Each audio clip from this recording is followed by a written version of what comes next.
The date today is 4/18/2026, and the Nightrunners private Touge just came out for all Patreon and Kickstarter members. If you want to get access, you have to sub on Patreon for now. The Steam demo will come out later this year. Fingers crossed, nothing goes catastrophically wrong. And the game has a lot of hidden mechanics and things that might not be apparent to a new player. So I'm going to be making a couple videos just showing you the basics and how to set up your car, you know, the best possible start for you, some racing mechanics and how to get good at it, because the physics and the AI have been completely redone from what you experienced in the prologue in 2024.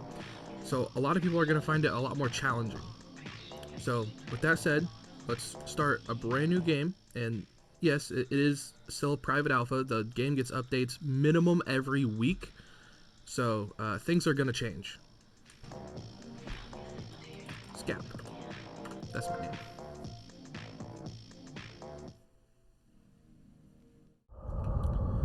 So, the first thing you do, you load in, you get a call from JB. See the sweet S15 in front of you.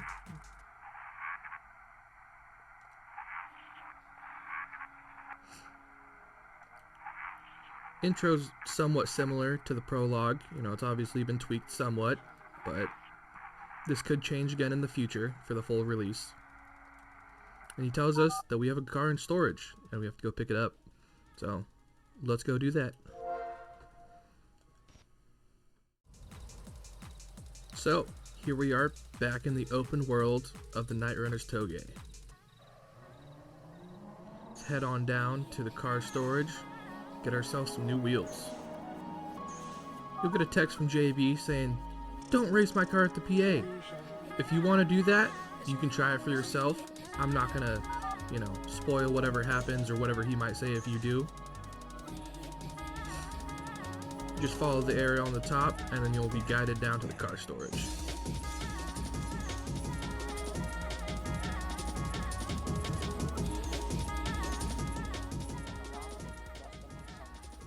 Drive up, hit the Y button.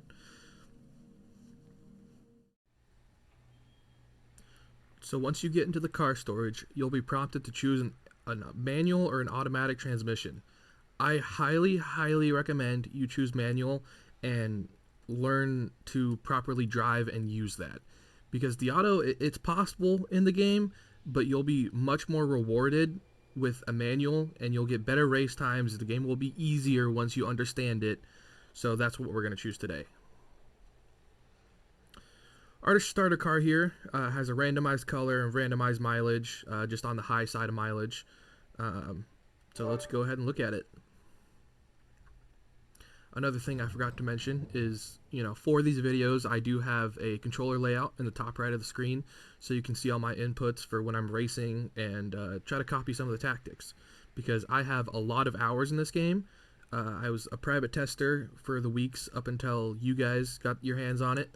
So, you know, I have more experience than most. Let's go ahead and open the doors, check it out a little bit. Shadow Monster Man driving it. Alright, so we're back here in the open world. Press left on the D-pad to start your engine. Let's just drive out, turn our lights on. Now from here, you have the option of going right to the PA, starting some races, and getting down with some money. Or you can follow what I'm about to do to give you the most optimal start. You know, set up your car properly and, you know, just prepare yourself for it. So let's go ahead and do that now.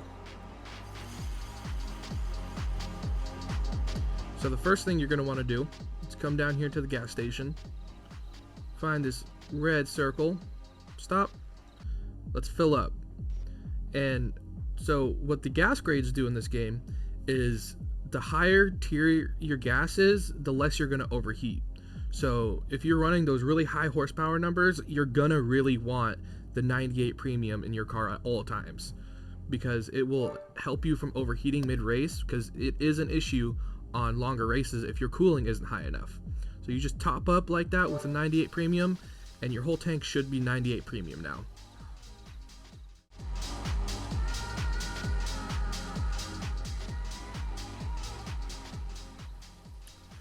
So I went ahead and drove back to the garage. If you do get lost, because there's a lot of side roads, you might not know which one the garage is at, you can just open your map and then see like, oh, this is where I'm at right now, this is the garage, click through them, there's the car storage. A lot of these random question marks are time attacks, but there's some other things with the question marks I will show you a little bit later.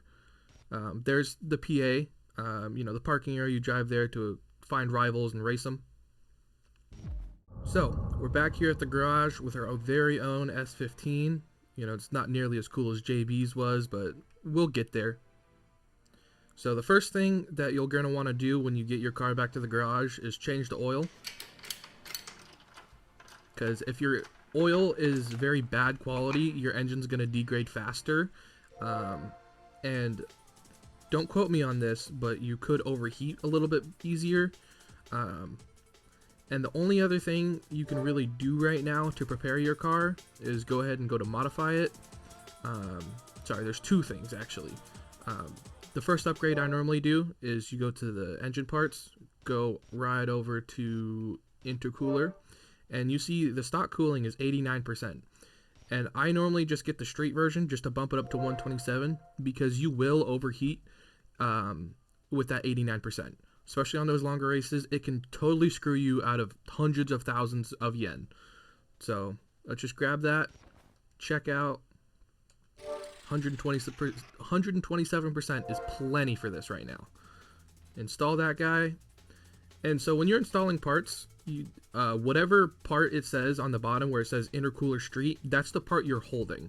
So if I walk up, intercooler street, install, now it says intercooler stock, that's the part that's in my hands, in the box. Now to get out of this, you just throw the box on the ground, pressing A, and then exit.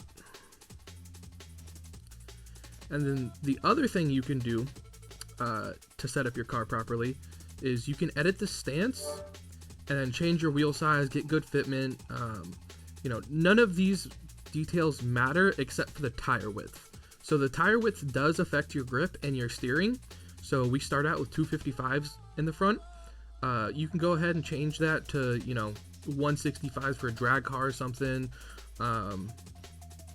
But I normally like to keep it like 265, 275, just so I don't understeer, because if you go too wide in the front, you're gonna understeer. And then now let's go over to the rear tire width. So the rear tire width matters because if you just floor it from the start of a race, you're going to be spinning out a lot. And on hairpins, if you just gas right out of the hairpin, you're going to start sliding. And to prevent this, you can bring your rear tire width up. I normally like to keep it between 295 and 305, especially for a low power car like this. Because if you put it too wide, let's go up to 325. You're going to be bogging down a little bit more in the corners because of it. Because, it's like a lower horsepower engine trying to spin these big old tires. So it's just best to play with a happy medium unless you're really high power. So for now, let's just go 295. Exit out of that.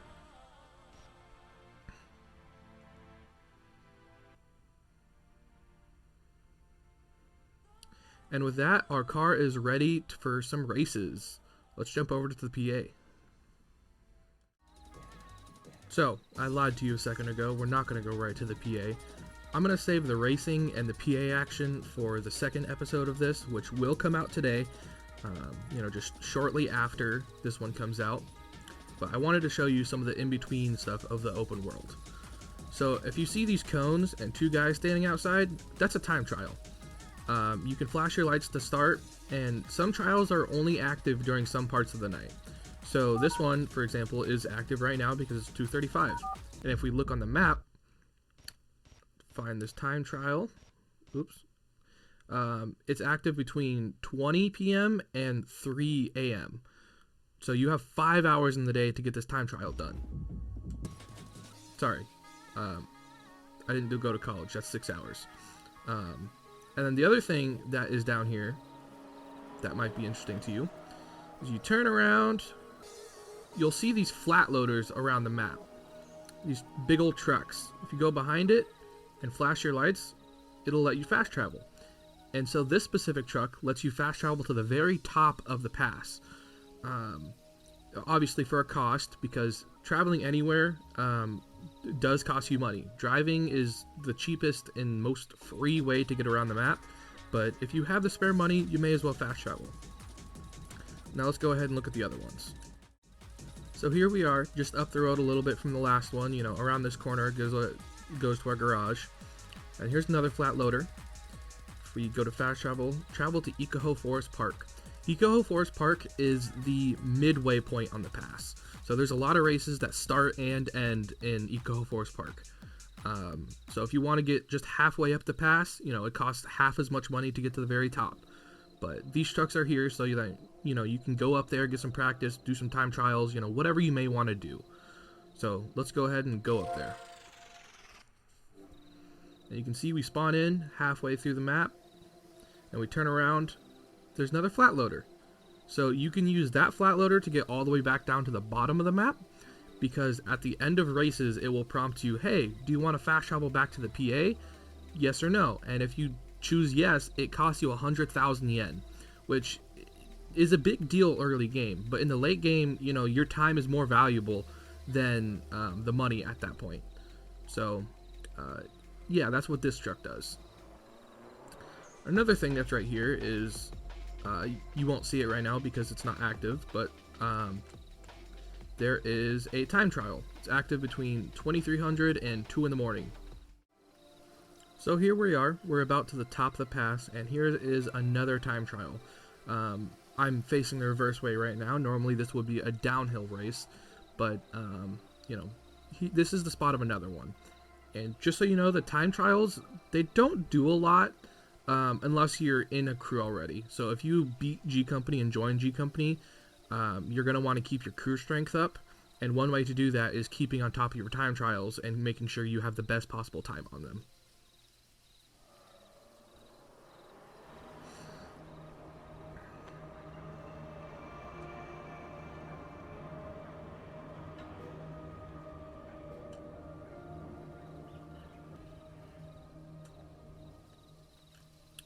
So here we are, very top of the pass, you know, just the one lone street light, you know, a couple vending machines, a couple small buildings.